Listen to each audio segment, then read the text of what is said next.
Welcome back, ladies and gentlemen, to Midnight Stories Radio. In the crime files of the Georgia State Police Department, perhaps no investigation ever began so unexpectedly, yet ended with such a horrifying truth. The case, designated GA 721, started from a single clue: the peculiar smell of wood glue. From there, detectives reopened the files on dozens of deaths previously ruled as natural causes, only to uncover the fingerprints of a predator hiding behind the mask of a promising young entrepreneur. What could have turned a rising business star into a cold-blooded hunter who preyed on elderly widows living alone? Let us begin the journey to unveil this darkness. Robert Bob Carter steered his old Hyundai truck onto the familiar red dirt road leading to Miller Veneer Works.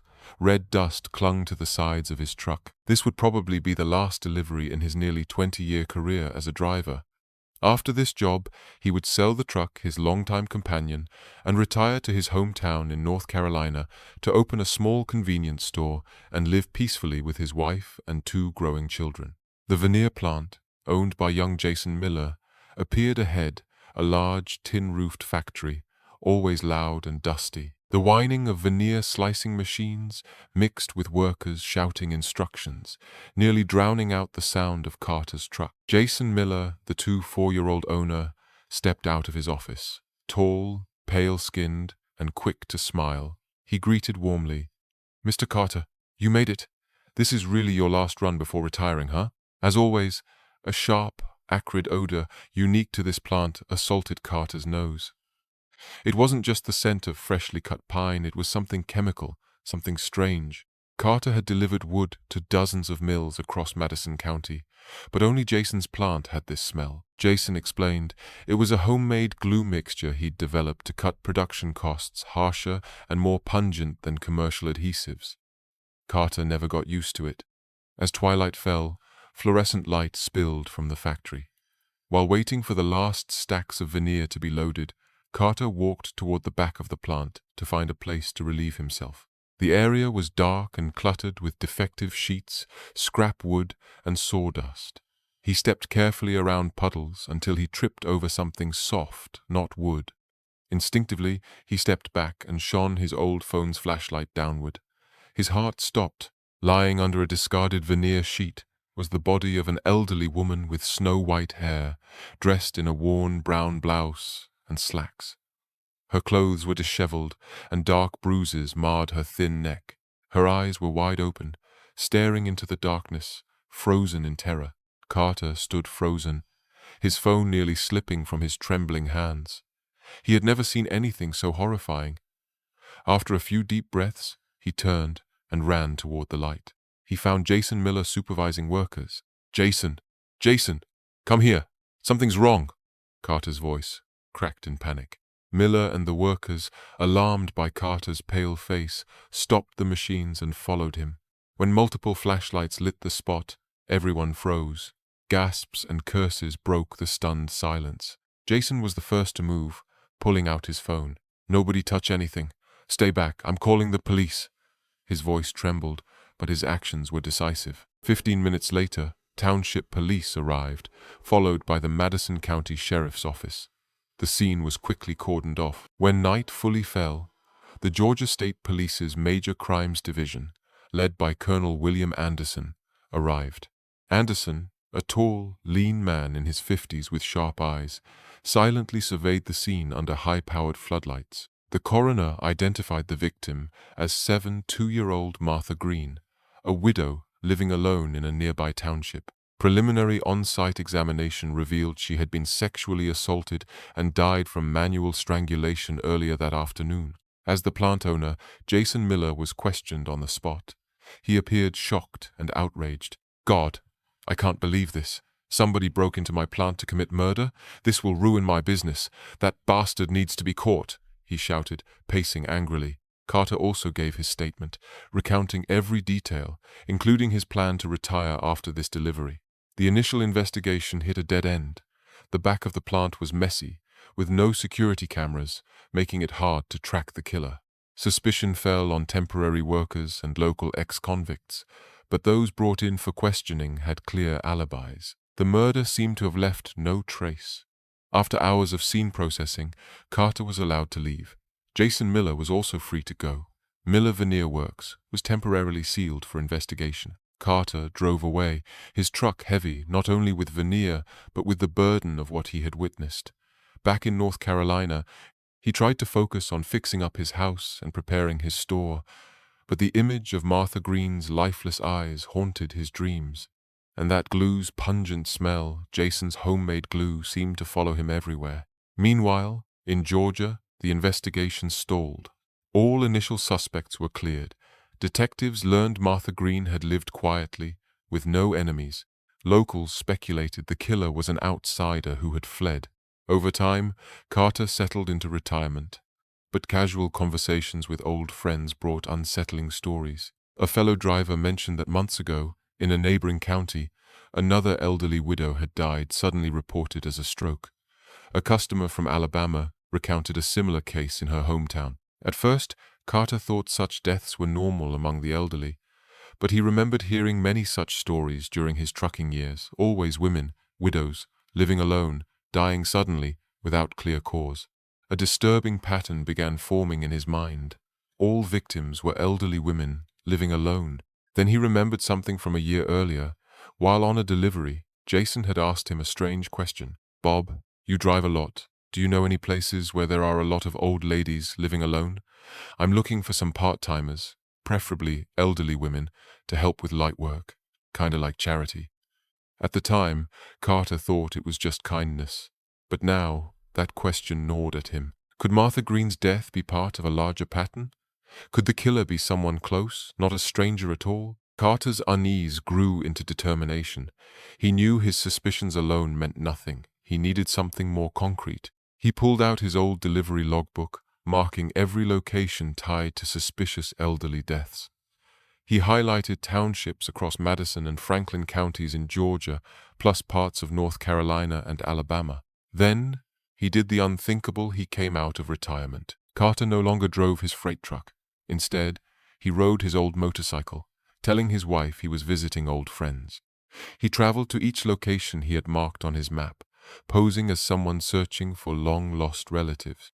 At roadside cafes and general stores, he struck up casual conversations with locals, carefully steering the topic toward families in hardship and elderly residents who had passed away in recent years.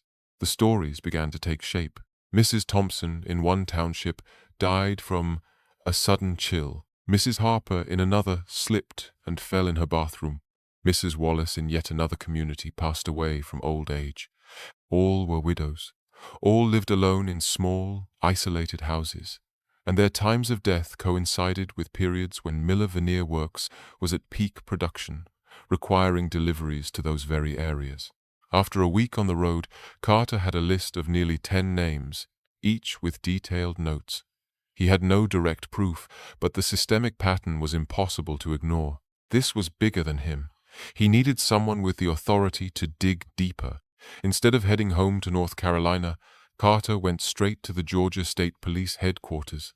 He requested to meet Colonel William Anderson, the same man who had commanded the Green investigation.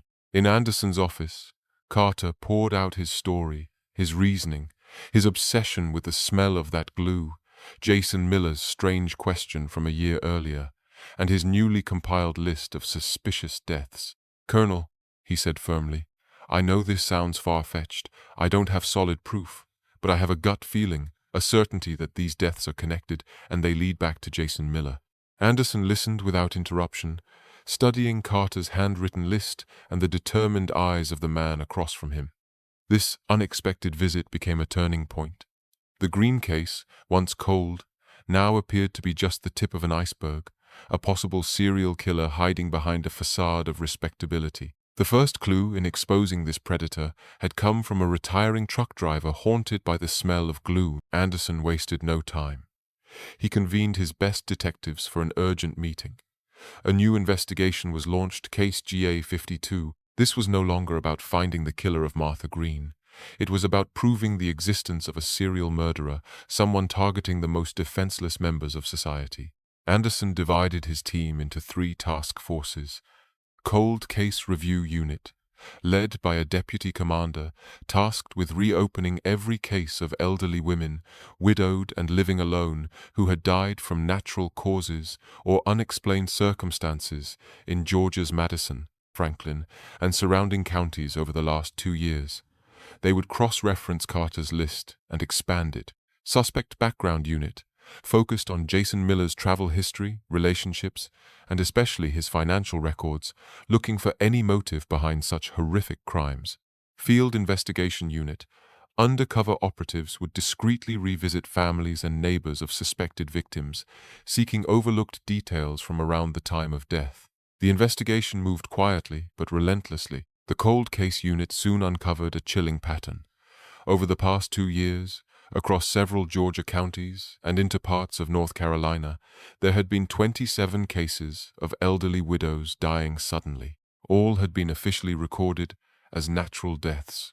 None had been autopsied. This number was far higher than Carter's initial list. Faced with these findings, Anderson made a bold, unprecedented decision. He sought and obtained a court order to exhume the bodies of the most suspicious cases, despite legal hurdles and objections from families. The exhumations were done in secret at night. The results shook the entire department. Of the first 15 bodies examined, 12 showed clear evidence of sexual assault and death by manual strangulation. The marks on their necks were consistent across cases likely caused by the same perpetrator using the same method. There was no longer any doubt. A sexually deviant serial killer was operating in what had seemed a peaceful rural region. His prey were the weakest members of society. Every lead pointed to one man, Jason Miller, the young owner of Miller Veneer Works. But there was still no direct witness, no DNA tying him to the old cases. The investigative team was staring at a wall. They had identified the pattern, built a suspect profile, but without irrefutable proof, they couldn't touch him. And then came news that threatened to derail everything. Jason Miller had just been drafted into the U.S. Army. In less than a week, he would be in basic training, living under strict military control. This would make surveillance, questioning, or any law enforcement action nearly impossible without the cooperation of multiple federal agencies. It would effectively shield him from being charged in any future crimes during his service. Was this coincidence or a calculated move by a cunning killer? Anderson knew time was running out. They had to find decisive evidence before Miller shipped out. That was when he remembered Carter's words, how the trucker had been haunted by 2 things, the image of Martha Green's body and the pungent smell of Jason Miller's glue. Could that glue be the link? Anderson couldn't shake the thought. That glue. In most sexual assault homicides, the killer inevitably leaves microscopic traces, hair, fibers, even dust on the victim. What if the killer had unknowingly left behind particles of that unusual adhesive? He issued an urgent order to the forensic lab. Re-examine every scrap of evidence from the Green case and the newly exhumed bodies, focusing not on DNA, but on the presence of any industrial chemical, especially wood glue components. This was a near unprecedented approach, but desperation demanded innovation. The forensic specialists worked day and night. Then, a breakthrough. Under Martha Green's fingernails and on the clothing of 3 other exhumed victims, they found minute specks of foreign material. Using spectroscopy and gas chromatography, they identified it as a phenol formaldehyde-based wood adhesive commonly used in plywood manufacturing. But here was the crucial detail. The sample contained unusual impurities and additives in a distinctive ratio. It was not identical to any commercially available glue. This was a homemade formula, a chemical fingerprint. Anderson immediately ordered an undercover team to obtain a fresh sample from Miller Veneer Works without alerting Jason Miller. 2 detectives posed as a married couple shopping for veneer panels. While Miller showed them around, one detective accidentally dropped his keys near a barrel of glue. As he stooped to pick them up, he discreetly scraped a small glob from the rim into a hidden vial. The sample was rushed to the lab that same night. By morning, the results were in. A perfect match. The chemical fingerprint was identical. They now had hard, scientific evidence tying Jason Miller directly to at least 4 murders. It was the ironclad link they had been searching for. But there was a complication. Miller had already been sworn into the U.S. Army for nearly a month. Arresting and prosecuting an active duty soldier required a special process involving both civilian and military judicial systems. Anderson prepared a detailed report, including the forensic findings, and presented it to the Georgia State Police Director and the State District Attorney's Office. Recognizing the severity of the case, a joint emergency meeting was convened with representatives from the U.S. Army Criminal Investigation Division, CID, and the 1st Army Division's legal office. The evidence was overwhelming. The Army agreed to fully cooperate. A coordinated, unprecedented operation was planned. Miller would be arrested inside his military base, while a separate team executed simultaneous searches of his plant and home. Before dawn, one late October morning, at the military base where Jason Miller was stationed, an unexpected order came down. He was to report immediately to the commanding officer's office. Miller entered, dressed in his crisp Army uniform, looking mildly puzzled. But when he saw not only his unit's senior officers, but also Colonel William Anderson and investigators from the U.S. Army Criminal Investigation Division, his face changed. The arrest warrant was read aloud, clear and formal. Miller froze. The Army uniform he had believed would shield him had become meaningless. He didn't resist as military police snapped handcuffs on his wrists. Around him, fellow soldiers and officers looked on in disbelief. Many had seen him as a model recruit. At the same time, a large Georgia State Police task force moved in on Miller Veneer Works and his home. This time, the operation was anything but secret. The entire area was locked down. Under the supervision of local officials and Miller's family, investigators searched every inch. No bodies were found. But in his bedroom, beneath a loose floorboard, they discovered a small steel chest. It wasn't locked. When the lid was opened, the room fell silent. Inside wasn't money or valuables. It was a grotesque collection of trophies taken from his victims. One by one, detectives lifted the items. Dozens of old silver and tortoiseshell hairpins, cheap jade bangles, tarnished gold-plated rings, and even several dentures with metal crowns. Each was a silent witness to a murder. The chest was irrefutable physical evidence, not only linking Miller to the 4 cases proven by forensic glue analysis, but to dozens of others. Because Miller was now an active duty soldier, interrogations were conducted at a military detention facility under strict joint supervision by the Army CID and Georgia State Police. In the first sessions, Miller was stone-faced, speaking only to deny everything. "I didn't do anything. You've got the wrong man," he repeated.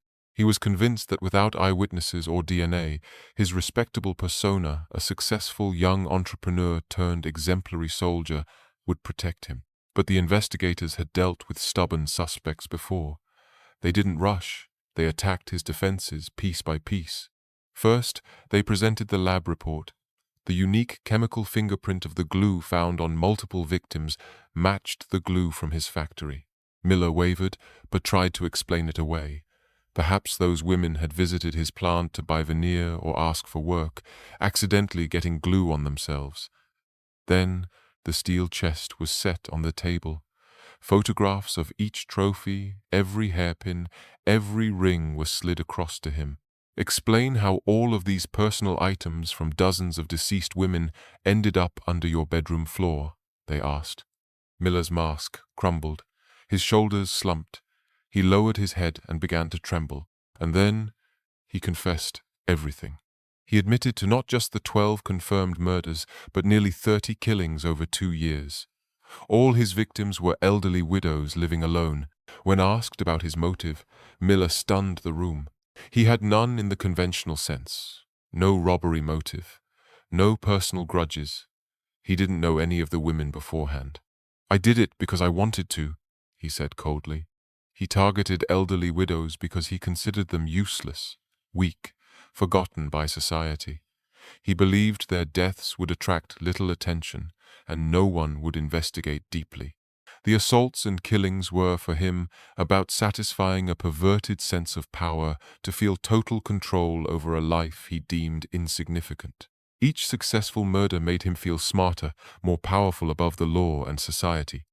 The trinkets he took weren't for monetary value. They were trophies, mementos to relive the thrill.